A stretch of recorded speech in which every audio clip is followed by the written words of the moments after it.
మీకు శ్రీకృష్ణుణ్ణి ప్రత్యక్షంగా చూడాలని ఉందా? కానీ ఒక హెచ్చరిక. మీరు కృష్ణుణ్ణి చూసిన తరువాత తిరిగి వెనక్కి రాకపోవచ్చేమో. అది నిజమని చెప్పే యథార్థ సంఘటనలు ఇప్పటికీ జరుగుతూనే ఉన్నాయి.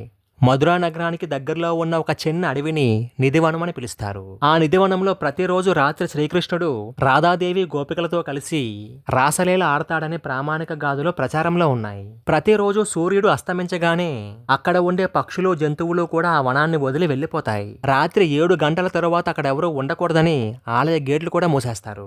రాత్రి సమయంలో అక్కడ ఏం జరుగుతుందో తెలుసుకోవాలని ఎవరైనా మనుషులు దొంగతనంగా అక్కడ ఉంటే అలాంటి వారు ఉదయం అయ్యేసరికి తమ చూపును, మాటను కోల్పోతారు. కొన్నిసార్లు మరణిస్తారని కూడా స్థానికులు చెబుతూ ఉంటారు.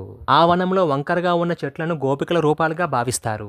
అందుకే నిధివనంలోని చెట్లు చాలా వింతగా ఉంటాయి. అక్కడి చెట్లు నిటారుగా పెరగకుండా భూమి వైపు వంగి ఒకదానితో ఒకటి అల్లుకొని ఉంటాయి. అవి కేవలం చెట్లు మాత్రమే కాదు, రాత్రిపూట గోపికలుగా మారి కృష్ణుడితో నాట్యం చేస్తాయని, తెల్లవారుగానే మళ్లీ చెట్లుగా మారిపోతాయి. ఈ నిధివనం మధ్యలో రంగమహల్ అనే చిన్న ఆలయం ఉంది. ఈ ఆలయాన్ని శ్రీకృష్ణుడి యొక్క విరామ స్థలం అని కూడా అంటారు. ఇక్కడ ప్రతిరోజు రాత్రి పూజారులు శ్రీకృష్ణుడి కోసం ఒక చందనపు మంచం, నీల చెంబు, తాంబూలంతో పాటు ఉదయాన్నే శ్రీకృష్ణ భగవానుడు పళ్ళు తోముకోవడానికి వేప పుల్లను కూడా సిద్ధం చేసి పెడతారు. ఉదయాన్నే తలుపు తెరిచి చూస్తే ఆ మంచం పైన ఎవరో పడుకున్నట్లుగా ముడతలు పడి ఉంటుంది.